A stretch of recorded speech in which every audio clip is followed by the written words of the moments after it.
Hey everybody, I'm just making this video in response to the events that took place over this past weekend.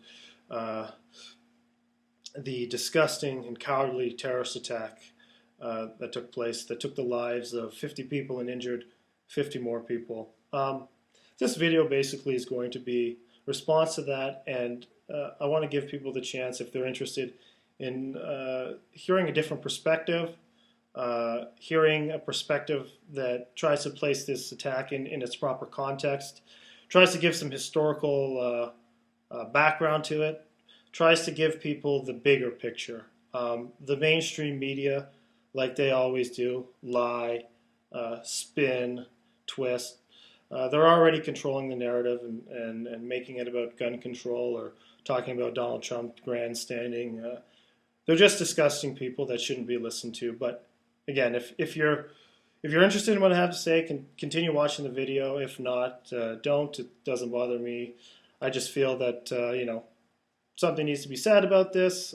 People need to be given the truth, or at least a different perspective. I'm not claiming to have all the truth and know everything, but this is definitely going to be a different perspective. It's going to shed some light and come at it from a historical and a better contextualized view, the bigger picture. So, first let's ask the question, what just took place? Well, we had a 29-year-old, I believe, Muslim American who declared declared himself a follower of ISIS before he committed these atrocities. Now we're seeing a lot of these terrorist attacks happen that ISIS is taking credit from. So the natural question would be, why is ISIS allowed to seemingly operate unmolested? They're driving across the desert, or they did drive across the entire desert in brand new Toyota trucks. They're getting the best military equipment. They got, it seems, endless amounts of money to continue the wars that they got going on in the Middle East. And, the Western powers with the military budgets that the United States has especially, we can't stop them. Oh my God, we just can't stop them. Well, I'm here to shed some light on why we can't stop them. And it's definitely not a reason of I guess lack of effort, or we're just not getting the job done. It's much deeper than that. It's much more complicated than that. So let's look at ISIS. What is it? ISIS is a group of psychopaths, essentially, that are following a political/religious ideology. The political ideology is about conquest and conquering people. This is indisputable. This is a fact. This is what these people believe in. This is what their texts teach them.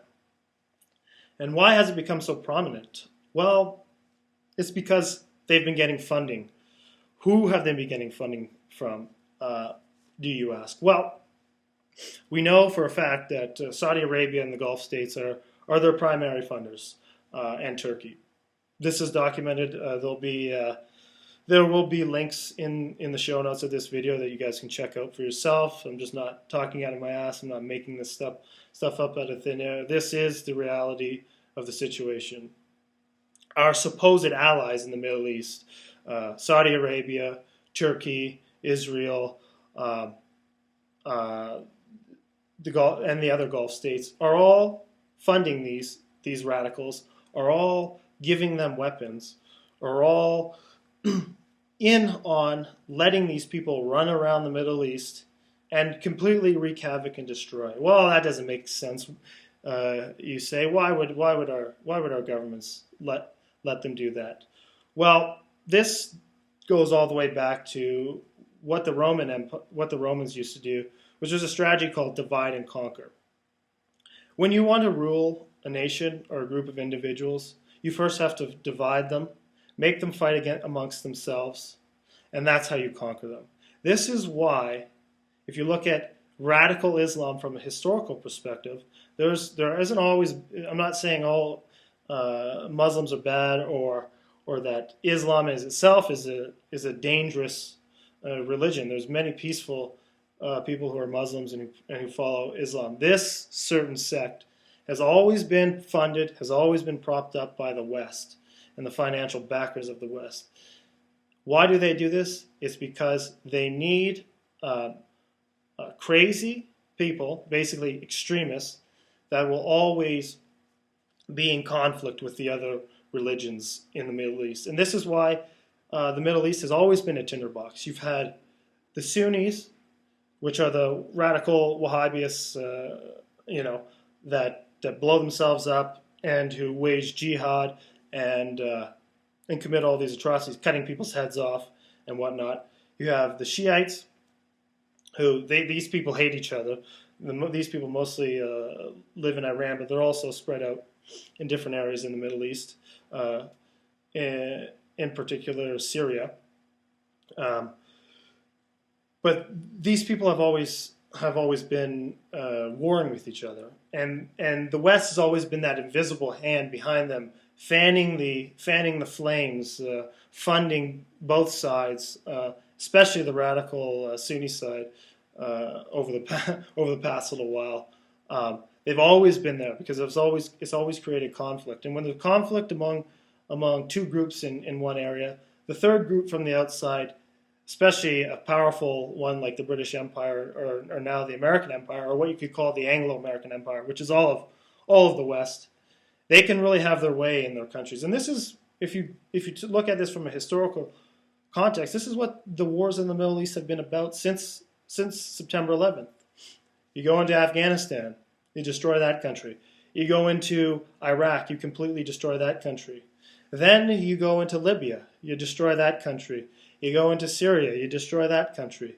You go into the Eastern African countries, and you go into Somalia. Now, this is going to sound outrageous to most people that aren't clued into this. But again, all this is documented. All this is fact. There will be the sources and the links in the show notes that you can go and check this information out for yourself. But again, like I said, putting this into historical context and into a framework that's not so focused on gun control or on I don't know, where the media likes to focus on a lot of ridiculous things, keep people distracted from, like I said, the bigger picture of things. And we have to really understand what the bigger picture is if we're going to understand the game plan here. And the game plan is divide and conquer. Okay, that's essentially what I want to. That's the essential message I want to get across to you guys: is that divide and conquer is the essential playbook that they're using. This is an old strategy. Now, when we're talking about radical Islam, we don't even have to go that far go that far back in American history to see where, like clearly where it was supported by the CIA, and that's in the 80s with the Soviet-Afghan War, which was headed by Zbigniew Brzezinski. And if you don't know who Zbigniew Brzezinski is, I really suggest you guys take a look at who this psychopath is. He was the national security advisor in the Carter administration, and he brags about creating the Khmer Rouge and also creating Al-Qaeda in Afghanistan to fight the Soviets. You can look at that war, and there's a lot of history there as well, but we won't get into that today. But again, using radical Islam as a tool has been the MO of the intelligence agencies and of the empires of the West for a long time. And the 1980s Afghan war wasn't anything different. They're using political/religious ideology as their weapon, as their battering ram.